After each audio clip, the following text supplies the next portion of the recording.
Hello, everyone. Welcome to Barca News. It is October 25th, and the Champions League match just ended between FC Barcelona and FC Shakhtar Donetsk with a win by Barcelona 2-1. A very important win, a much-needed win in the Champions League, which that means that Barcelona have now won 3 out of 3 matches, 9 out of 9 possible points, and Barcelona now sit at the top of their group, one step closer to qualifying to the round of 16, which is something that Barcelona have not done in 3 seasons. We have a lot to discuss, so let's begin.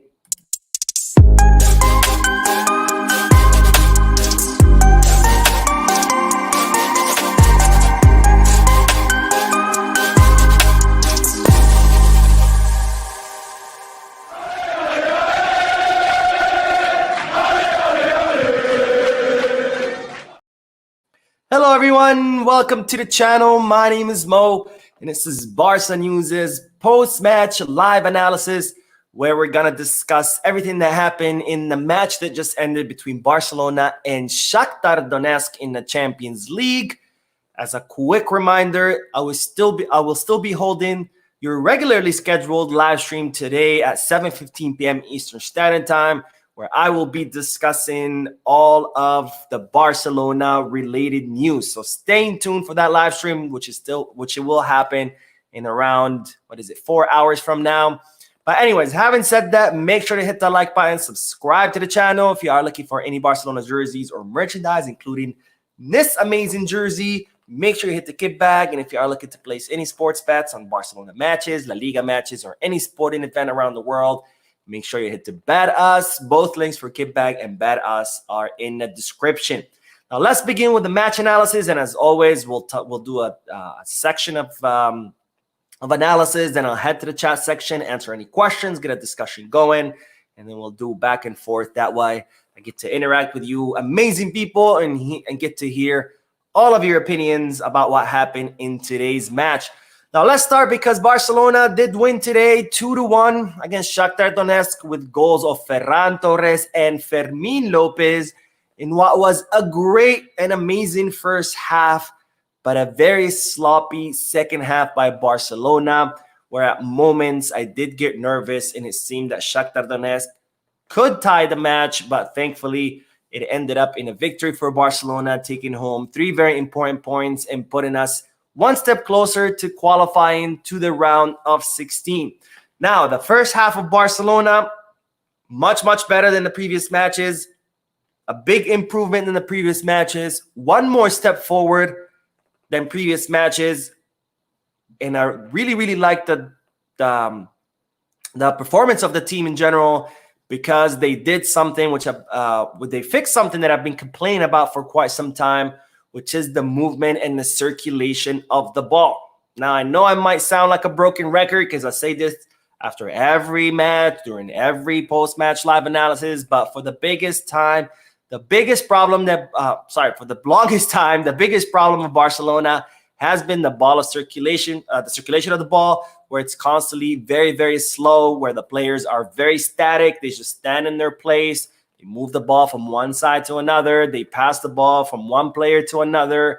And of course, that does not work, because all the other team has to do is just plant their defenders in front of your team, and then nothing's going to happen, because when you move the ball very slowly, you become very predictable. Well, today, Barcelona improved a lot in that sector during the first half. The last match over the weekend that we played against Athletic Club de Bilbao, I said that Barcelona did not have a great performance, but they did circulate the ball a little bit better than previous matches. I thought they had taken a step forward in the right direction. And while in today's match, Barcelona improved on that, moving the ball much faster, doing more triangulations than before, doing more quick passes, and more importantly, they were passing the ball to the space rather to the actual players. And that's what Barcelona need to focus on. They cannot pass the ball to another player where he's standing. They need to pass the ball to the empty space, to where the receiving player can run to that empty space, receive the ball, and that way create more space and break the defensive lines And that's what Barcelona did really well during the first half. And that's how Barcelona were able to generate chance after chance. And that's how Barcelona were able to score goals. When you move the ball fast, when you pass the ball to the empty spaces, when you have triangulations, when you have quick passes, that's exactly what happens. You break your opponent's defense, you create chances, and when you create chances, they result in goals. And that's something that Barcelona has been deeply, deeply lacking all through this season and through the last season as well. So a big improvement in the first half with the ball, with the circulation of the ball, but sloppy performance during the second half. And I think the problem with this is that Barcelona came out after the halftime overconfident in these. It was evident in the way they were playing. They were passing the ball like they were up 5-0. There was absolutely no urgency, and that cost us Shakhtar Donetsk goal, and it also cost us a lot of unneeded preoccupation, because there were several times where it seemed that Shakhtar Donetsk could draw the match, and again, there was total lack of concentration for the team, and overconfidence in the result. And that cannot happen in future matches. I think Barcelona, they need to, yes, start strong like they did during the first half, but continue strong throughout the matches, because had we played against a stronger opponent, I don't know, Manchester City, Bayern Munich, PSG, you name it, they could have done some pretty bad damage in the second half. So Barcelona need to work on that, but nonetheless, a good improvement on the circulation of the ball and a good step forward in the circulation of the ball, and it's something that Barcelona need to continue building upon if they want to win trophies. Now, let's start with the chat section. Let's see what you guys are saying, answer any questions, get a discussion going, and then we'll talk more specifically about the formation. Then we'll talk about the individual players.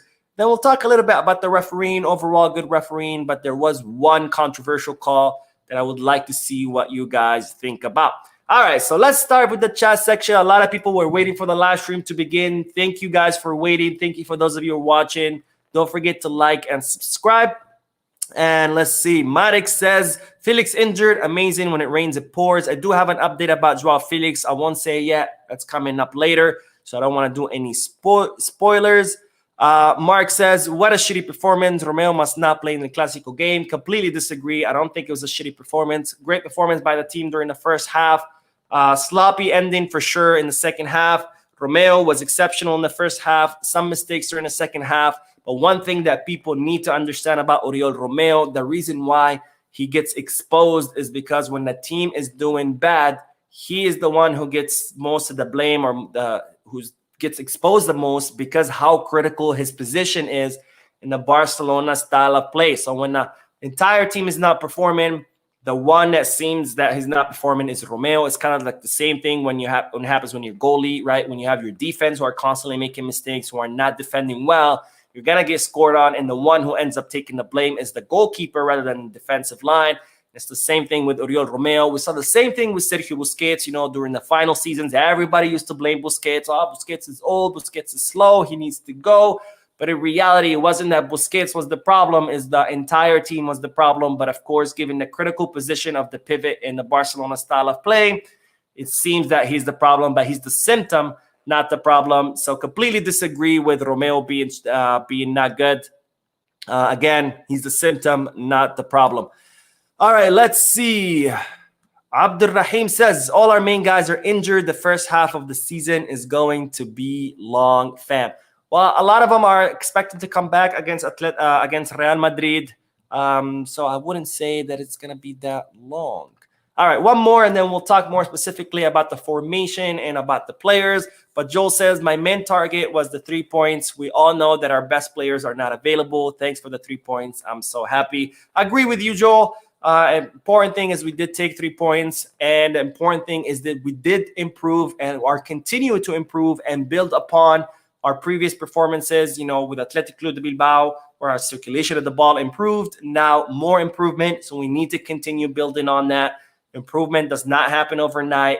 You got to continue taking small steps towards your goal, and we're seeing that in these past 2 matches with Barcelona taking more and more important steps towards their goal. So that's the important thing. But am I going to say that they played 10 out of 10, amazing performance? No, but it is an improvement. We did win. We take home 3 important points.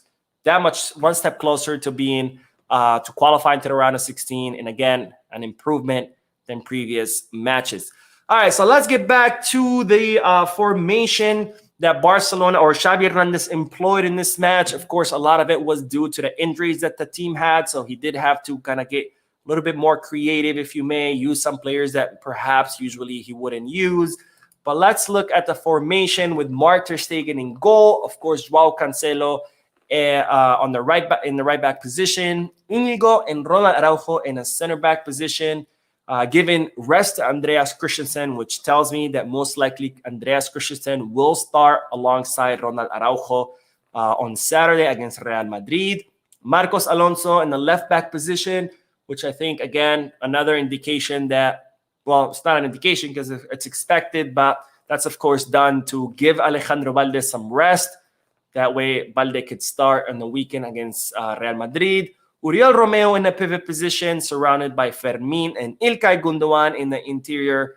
And then we had João Felix and Lamine Yamal on the wings, with Ferran Torres in that center forward position, or that false 9, or whatever you would like to call it. Now, I did forget to mention something at the beginning of this video, but another thing that Barcelona did really well was maintaining that high pressure during the first half. We saw our lines pretty advanced into the final third of the field, or the first third for Shakhtar Donetsk, and that really suffocated Shakhtar Donetsk and did not allow them to to build plays or to move the ball forward or to create any danger against Barcelona.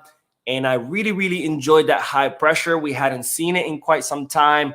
And I think that's another key thing that Barcelona need to keep working on, need to keep improving on. And it's something that Barcelona will have to use against Real Madrid if we want to win El Clasico match, because we need to suffocate Real Madrid in their third, or in their half. That way, not to allow them to circulate the ball, to build any plays, or to create any dangers. And I really liked what I saw from the team during the first half as far as the high pressure. Now, as far as the formation itself, if we are to speak about individual players, this guy, and I'll make it bigger because he deserves more screen real estate. What an amazing performance by Fermín López. In my opinion, the MVP of the match, undoubtedly. Brilliant match by Fermín López in every single aspect. The way he would position himself, the way he can read the field, the way he can read the plays, the chemistry that he has with his teammates, the way he combined well with his teammates, the way he created chances, passing the ball always behind defenders, breaking lines of the opposing team with his passes. Great performance by Fermín López. Now, I know Xavi's mostly using or had to use him during this few matches because of all the injuries that the team has, with Frenkie de Jong, Pedri, both injured, Gabi being suspended. But after today's performance, I have absolutely no doubt that Fermín López could start in any match, whether it's La Liga, the Champions League, Copa del Rey, you name it. I have no doubt that Fermín López has what it takes, not only to play on the first team, but to be a starter, because that's exactly what he showed us today. You know, Champions League, big stage, gets his first start in the Champions League, and played like he's been playing with the first team for 10 years. Like, it absolutely did not affect him. Played an incredible match. And then, of course, the cherry on top, that amazing goal that he scored, which reminded us all of his first goal with the first team, which came during the preseason in the Clasico match, that friendly match that Barcelona played in the U.S., where Fermín López, kind of in the same style of goal, buried it in the back of the net from outside the box. Did the same exact thing today against Shakhtar Donetsk. He scored another goal, which unfortunately was ruled out offsides. But what a brilliant match by Fermín López. Undoubtedly the best player on the field. And I have no doubt that he will start against Real Madrid, and deservedly so, because, again, after today, Fermín López has shown us that he could definitely be a first-team starter no matter what stage, no matter the opponent. Brilliant match by the Barca Athletic player. Another player I want to highlight is İlkay Gündoğan. A lot of people have been complaining about Gündoğan, saying, you know, he's not the İlkay Gündoğan from Manchester City, the guy who won the treble. Correct. He's not yet, but let's not forget, İlkay Gündoğan just signed for Barcelona. So he is adapting to the team. He's adapting to his teammates. And not only is he adapting to his new team, he's adapting to an entirely new league. You know, we're not talking about he went from Manchester City to, I don't know, Manchester United. We're talking about going from Manchester City to Barcelona. So not only it's a different team, it's an entirely different league. He's going from the Premier to La Liga. So he's still adapting. And yes, he is not playing the way he was playing against Manchester City. When he was with Manchester City. But nonetheless, he is playing well. Some people called him average. Some people said he sucked. I don't think so. And today, we saw İlkay Gündoğan playing much, much better than he's playing in previous matches. Very creative in the midfield, circulating the ball really well, creating chances with his passes. And we even saw a chance during the first half where he almost scored, took on 2 defenders, and almost came really close to scoring, which is not really something typical that you see from İlkay Gündoğan. He's not really someone who dribbles past defenders and scores, but yet we saw that capability that he does have it. So a step in the right direction for İlkay Gündoğan, where we're seeing an improvement match after match. Again, he's not at the level where he was in Manchester City, but that's, of course, expected. He's just signed for Barcelona. But the important thing is that we see an improvement. If you see a player continuing to be at the same level match after match after match, then you start realizing, well, maybe it's not an adaptation issue because he's not improving. But in the case of Gündoğan, we see him improve match after match after match. So we know that, yes, he is adapting well, and that the İlkay Gündoğan from Manchester City will eventually appear. But great match by İlkay Gündoğan, being very creative in the midfield, kind of driving that Barcelona attack from the midfield. So very, very happy with Gündoğan's performance. And before we continue speaking about the players, I just realized I've been speaking for quite some time. So let's get back to the chat section real quick. We'll do a few more comments, and then we'll continue talking about players. And we will talk about Joăo Felix because I know a lot of you are worried. All right, let's see. Where did we leave off? A lot of comments. Mikhail says, hi, Mo. I've been watching for a long time. Unfortunately, I haven't reached some of your live stream until now. Visca Barça. Thank you, Mikhail, for watching the channel, for your support, and thank you for joining the live stream for the first time. Hopefully you enjoy it, and hopefully you get the chance to join more live streams. I always love to do these live streams because I get to interact with you guys. You know, it's not the same when I answer a comment on the video versus, you know, this live chat where I can see what you guys are saying in live time and, you know, interact with you guys. I really like it. I feel like we're all sitting in just one big living room watching the game, having a few drinks, and just having a good time. All right, let's see what else. Richard says, honestly, I'm at the point that I'm content with no injuries that result because these injuries are outrageous at this time. I agree. I mean, our luck with injuries has been absolutely awful. But again, the only 2 players that are completely ruled out against Real Madrid are Jules Koundé and Sergi Roberto. Everyone else has a chance of coming back against Real Madrid. Of course, we'll know more as the Real Madrid match gets closer because we'll see how players are feeling, their sensations, the medical exams, etc. But the only 2 ruled out completely are Koundé and Sergi Roberto. Everyone else has a chance of playing El Clasico match. All right, let's see. Robert says, this is my first time here. Keep the good work up. Thank you, Robert. Thank you for joining the live stream. And I hope you enjoy it. And I hope I get to see you in more live streams. And Crispy, what's up, man? He says, I hope João Felix injury is nothing serious. Again, we'll talk about it in a little bit. Let's do one more comment. We'll get back to the analysis of the match. And we'll see. Well, says Abdul Rahim says, Mo, do you think Cancelo is the right back we need? He is poor defensively. I will talk about Cancelo next, so that's a good transition. But before discussing Cancelo, let's talk about the shark, El Tiburón, Ferran Torres, because Ferran had yet another great performance today against Shakhtar Donetsk. And I don't say this just because he scored a goal, but because overall he was highly engaged in the match, extremely focused, the way he was so active, moving all through the field, getting open, making those runs, even when he didn't get the ball, constantly making those runs, which is very important because, again, as I've complained many, many times before, a big complaint that I've always had is that Barcelona players are very static. They just stand in their place waiting for the ball. You can't do that because when you become extremely predictable, plus by the time the ball gets to you, you already have a defender marking you, or the defensive line simply just closes the space, and now you receive the ball and there's nothing to do except to pass it to another guy, which is what Barcelona have been doing every single match. But not Ferran Torres, who was very, very mobile throughout the whole match, constantly making runs, constantly getting open, which is something that Barcelona need to do more often, something that Barcelona's attackers need to do more, and Ferran Torres did it exceptionally well. And one thing that I've always gave credit to Ferran Torres for, even since last season when he wasn't doing so hot and a lot of people wanted him out, I always said Ferran Torres is an incredibly smart player without the ball. He reads the field really well. He knows where to position himself. He knows where to run to. He knows where the empty space is. And his timing has always been impeccable. I've always said that even since last season when he wasn't doing too hot. And while this match, he did just that. He had an incredible performance. He was combining really well with Joăo Felix, which is great because I think we have something brewing there between these two players. And if they can play more time together, who knows, we might see a good duo there.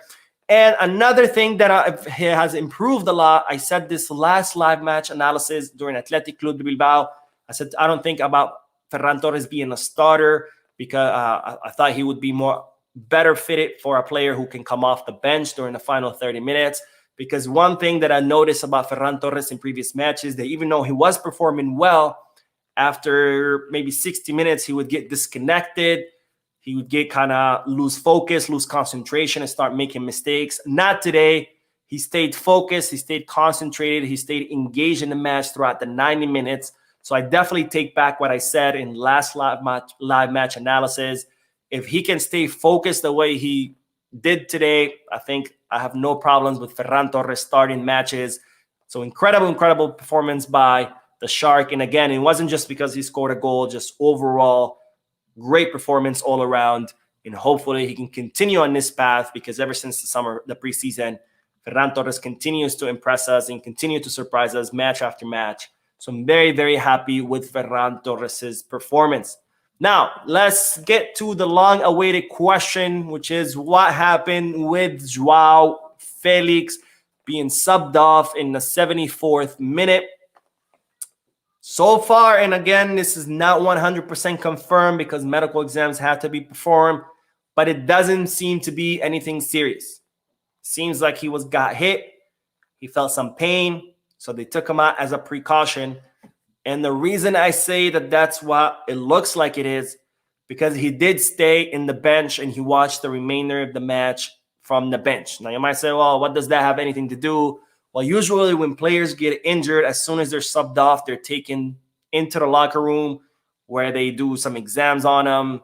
Maybe they ice them, wrap them up, whatever. But not João Felix, who went straight to the bench and stayed on the bench, which that usually only happens when players are subbed off because they're just feeling some discomfort from a hit they received. And usually, some ice and some rest solves that problem. So for now, it doesn't seem like it's anything serious. If it was, again, he would have been taken to be examined by doctors in the locker room, but instead he went straight to the bench. So it doesn't seem like it's anything serious, and hopefully it remains that way. Of course, we will know more tomorrow once he wakes up, get some rest, and see how he's feeling. Also, once the doctors do some medical exams, because medical exams don't come until the next day, because a lot of times they're swelling. You can't really see exactly what's going on with swelling. You actually can't feel up because it's a lot of pain. So usually players will ice it, they rest. Next day when the swelling is down, they do x-rays, imaging, whatever. But so far, it's not looking like it's anything serious, and hopefully stays that way because we will need João against Real Madrid on Saturday. Now, let's answer the question of João Cancelo. Is he the proper right back? Yes and no against Real Madrid, and I'll tell you why. I think João Cancelo, undoubtedly one of the best, if not actually the best signing we've made since Dani Alves. Barcelona has not had a proper right back since Dani Alves, and Dani Alves left the club, what was it, 6-7 years ago.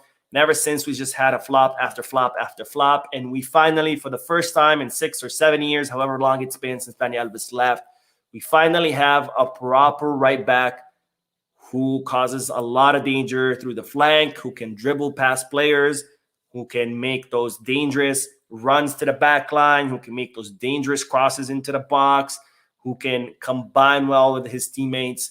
So, yes, he is the proper right back, offensively speaking, but yes, defensively, he does lack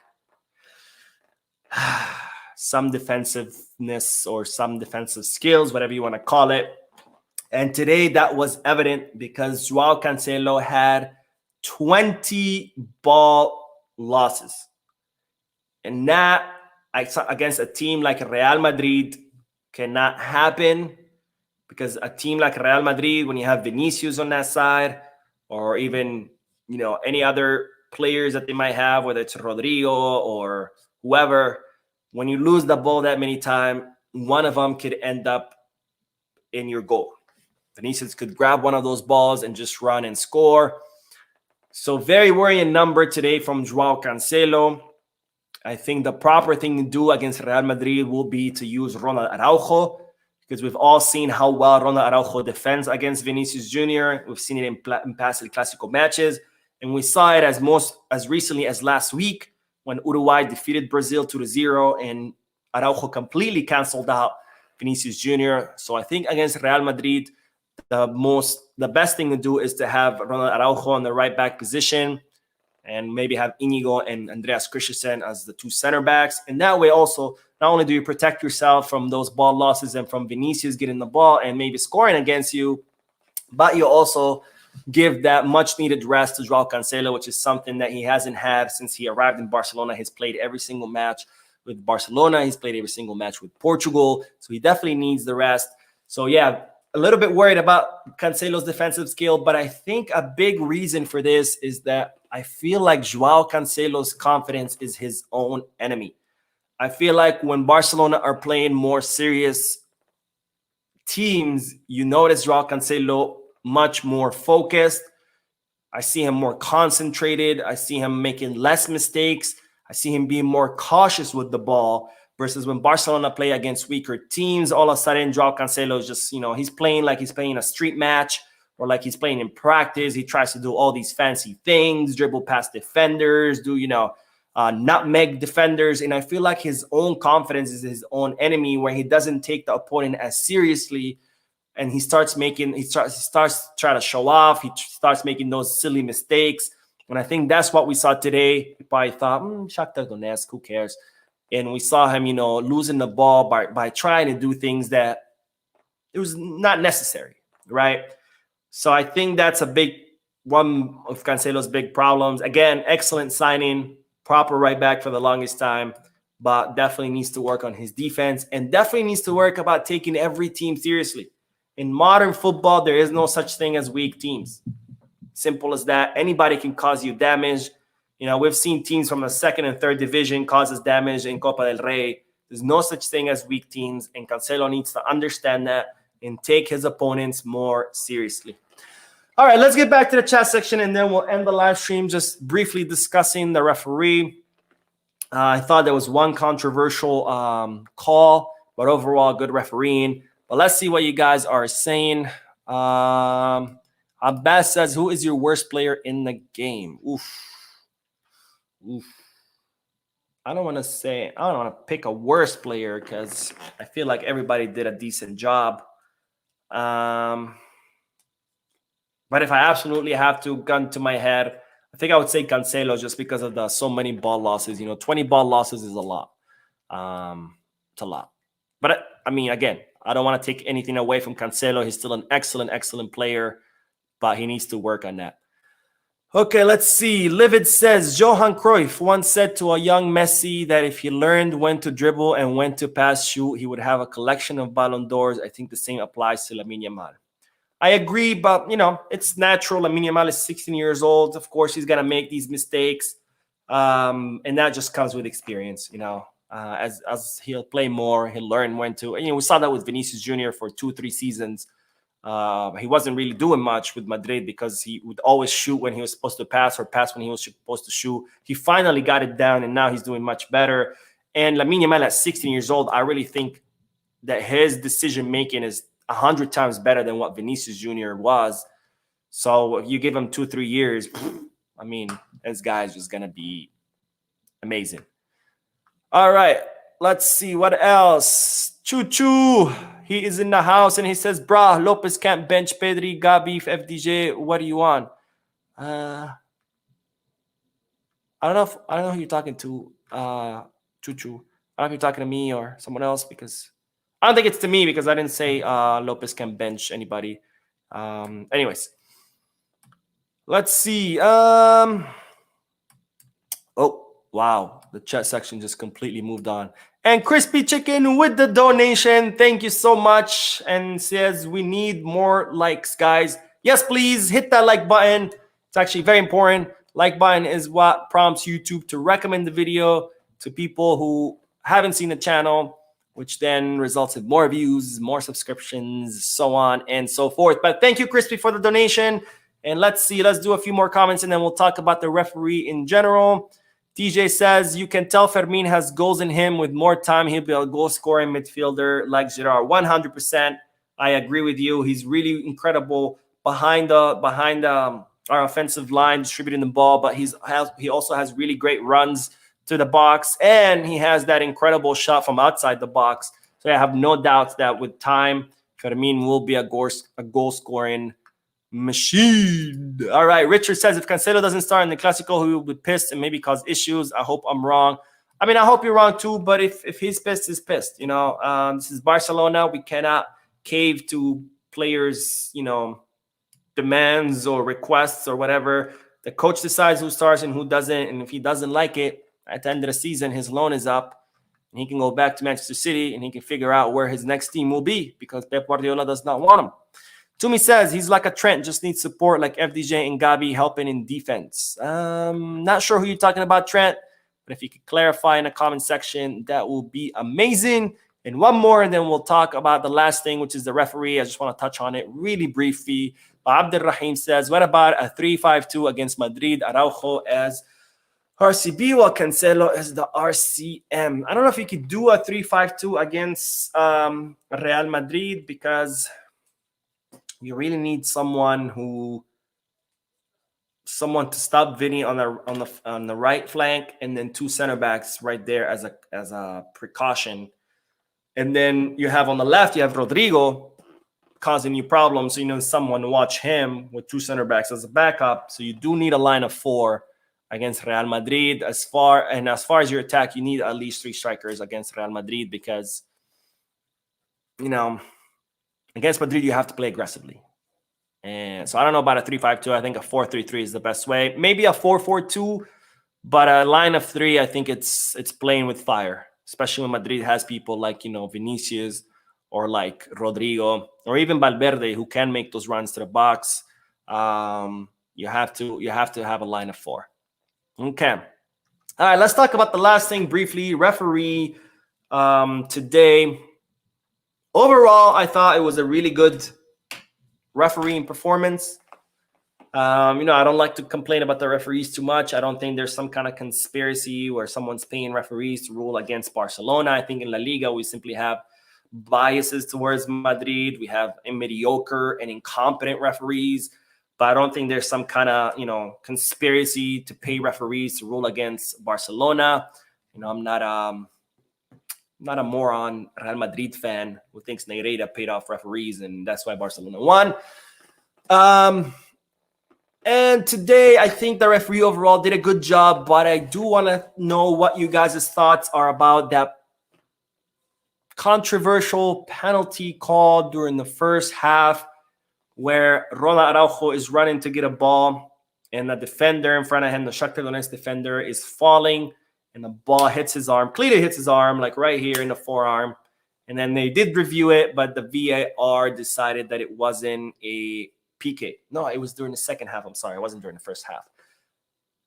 I think it was a penalty. Yes, the player was falling, but at the end of the day, he stops the ball with his arm and prevents it from getting to Araujo. If the defender is not there, Araujo would get the ball in front of the goal and he could shoot it and score, potentially score.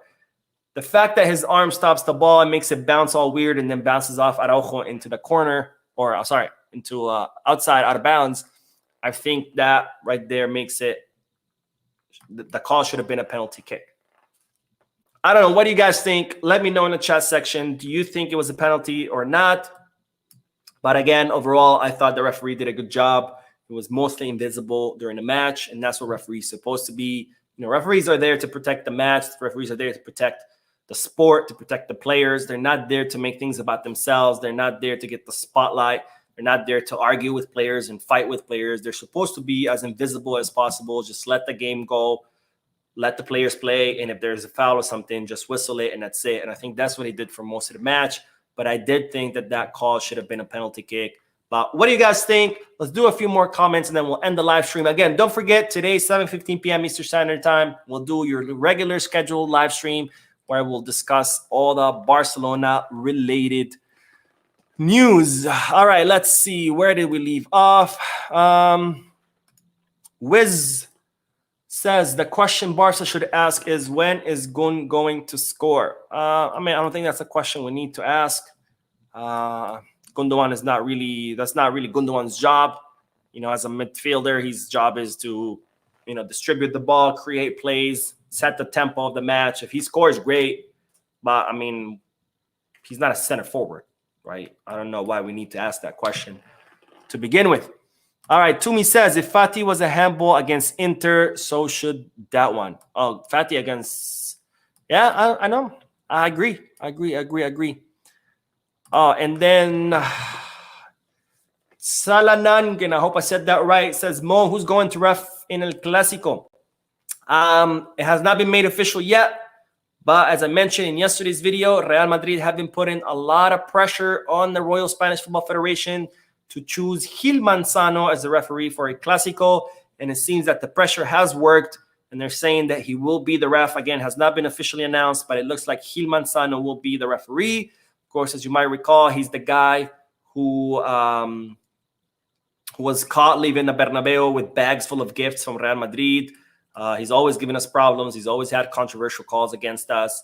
And he's always had controversial calls in favor of Real Madrid. So I'm not surprised that Real Madrid have been pressuring to have Gil Manzano.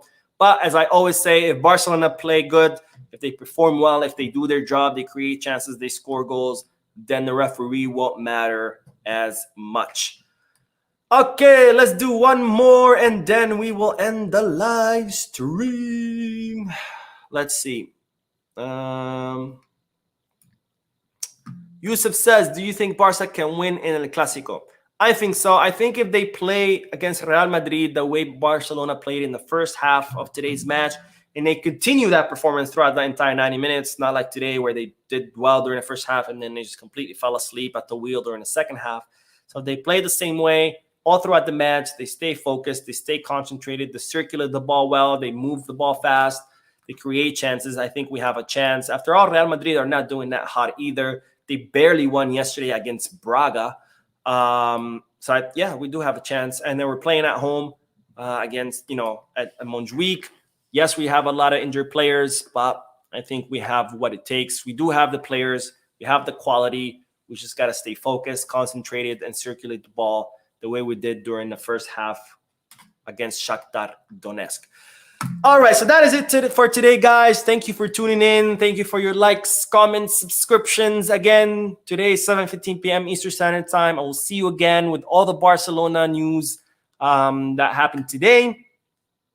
So I won't say goodnight because I will see you later. But of course, I will say, Visca Barça.